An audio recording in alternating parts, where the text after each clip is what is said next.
friends, welcome to Erode அம்மாச்சி சமையல். இது நம்ம வீட்டு சமையல். இன்னைக்கு நம்ம பார்க்க போறது வாட்டர்மெலன்ல குச்சி ஐஸ் எப்படி செய்யலாம்ங்கறத பாப்போம். அது மாதிரி முலாம்பழம் இருக்கு இல்லீங்களா? அதுலயே நம்ம வந்து குச்சி ஐஸ் செய்யலாம்ன்றத பார்க்கலாங்க.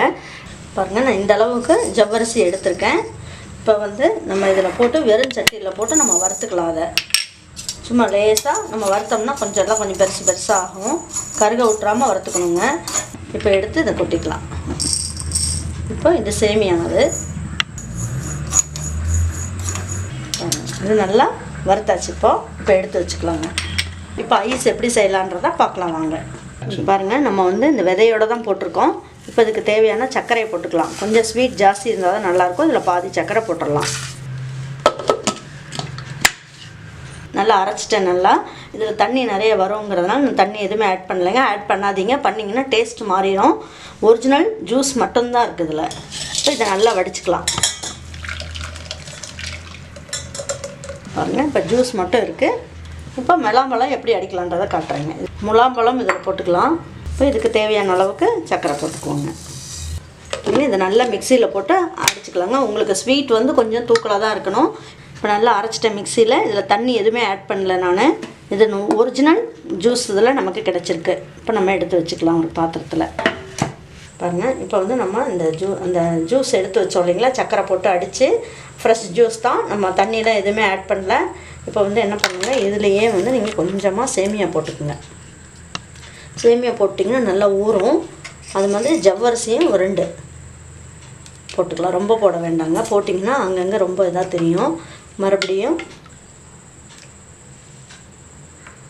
இந்த மாதிரி நல்லா ஃபுல்லா ஊத்திடுங்க. இப்போ என்ன பண்ணுவாங்க? இப்போ இந்த மாதிரி இதுக்கு வந்து மோல்ட், இந்த ஐஸ்கிரீம் மோல்டுக்கு இந்த மாதிரி இருக்கு இல்லீங்களா? இந்த மாதிரி கொடுக்குறாங்க. நம்ம இப்படியே கூட நம்ம வைக்கலாம். ஆனா நீங்க வச்சீங்கன்னா என்ன ஆகும்னா நமக்கு இது சின்னதா இருக்குறதுனால எடுத்து நீங்க சாப்பிடுறதுக்கு கஷ்டமா இருக்கும். இந்த மாதிரி ஒரு பேப்பர் எடுத்துக்கங்க. எடுத்துட்டு இப்படி ஒரு ரப்பர் பேண்ட் போட்டுறலாம் டைட்டா. இந்த டைட்டா போட்டுறணும். இப்படி ஒரு ஹோல் போட்டுக்கங்க. இப்போ இந்த கட் பண்ணதுல நம்ம அந்த ஐஸ் வந்து குச்சி வந்து நல்லா நீளமா இருக்கு. நம்ம கட் பண்ண இடம் இருக்கு இல்லீங்களா? அதுல வந்து இப்படி போட்டுடலாம். இப்போ நம்ம இந்த மோல்டுல எப்படி செய்யலாம்ங்கறத பாப்போம் வாங்க. இத கொஞ்சம் பாதி ஊத்திக்கலாம். ஊத்திட்டு இதுல கொஞ்சமா ஜவ்வரிசி போட்டுக்கலாம். அதுக்கு அப்புறம் கொஞ்சம் சேமியா போட்டுக்கலாங்க.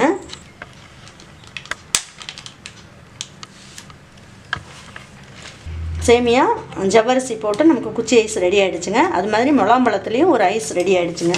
இப்போ நம்ம இதுல வச்சிருக்கோங்க. நைட் ஃபுல்லா உள்ள இருக்கட்டும்ங்க. ஃப்ரீசர்ல இருக்கட்டும்.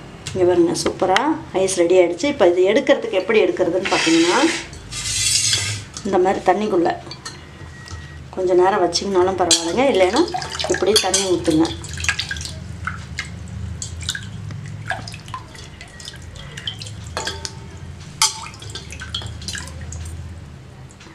இவங்க எப்படி எடுக்கலாம் பாருங்க. சூப்பரா கடையில வாங்குற மாதிரியே இருக்கு பாருங்க குச்சி ஐஸ். இது வாட்டர்மெலன் குச்சி ஐஸ். பாத்தீங்களா எவ்வளவு அழகா சூப்பரா வந்திருக்குங்க. தண்ணி போட்டுட்டோம்னா நமக்கு அழகா வருங்க. நமக்கு வந்து ஃப்ரெஷ்ஷான ஃப்ரூட்ஸ்ல இருந்து நமக்கு கிடைக்கும். பாருங்க சூப்பரான முலாம்பழ ஐஸ் ரெடி ஆயிடுச்சுங்க. இது பாருங்க இது வாட்டர்மெலன்ல நம்ம போட்டுருக்கோம். பாருங்க இந்த மாதிரி ஐஸ் எடுத்துட்டு இது ஒரு வாய் சாப்பிட்டோம்னு வச்சுக்கோங்க. அவ்வளோ அருமையா சூப்பரா இருக்குங்க. இதே மாதிரி நீங்க வீட்ல வந்து செஞ்சு பாருங்க. செஞ்சு பார்த்துட்டு பிடிச்சிருந்ததுன்னா லைக் பண்ணுங்க, ஷேர் பண்ணுங்க, சப்ஸ்கிரைப் பண்ணுங்க. மறந்துடாம கமெண்ட்ஸ் பண்ணுங்க. Thank you for watching Erode அம்மாச்சி சமையல். Thank you.